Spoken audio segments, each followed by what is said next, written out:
अस्सलाम वालेकुम जनाब, की हाल है सारे दोस्तों का? ठीक ठाक नो, उम्मीद है खरीयत नाल होंदे। सब तो पहले साडा पंजाबी लोग चैनल ज़रूर सबसक्राइब करो और जनाब वेखो अच्छी अच्छी वीडियो।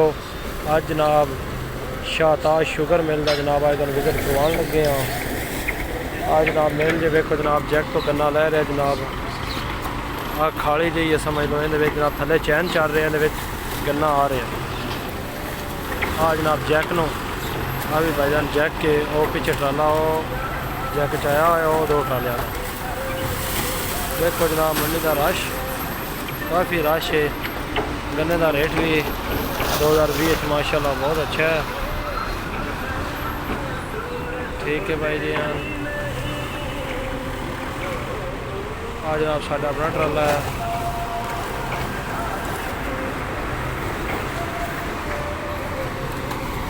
हाँ जनाब मंडी मेले सारा इंतजाम जनाब। अगर तुहानू साडी वीडियो अच्छी लगे तो जनाब साडा चैनल ज़रूर सबसक्राइब करे आजे और जनाब देखना है अच्छी अच्छी वीडियो। मंडी मेल जनाब सदे असी शाहताज शुगर मिल मंडी बहाउद्दीन।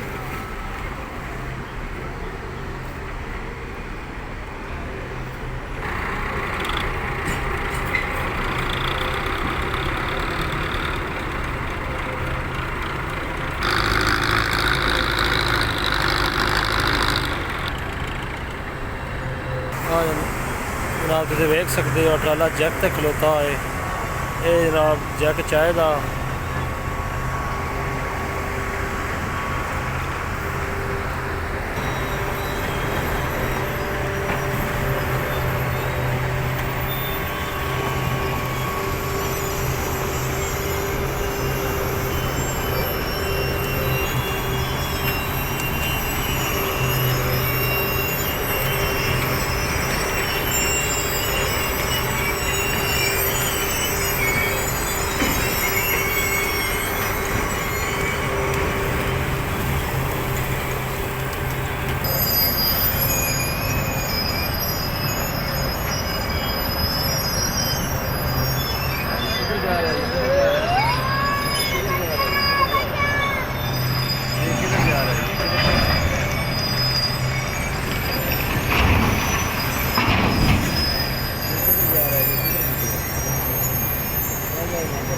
उतर गया जी थले जनाब कमाद।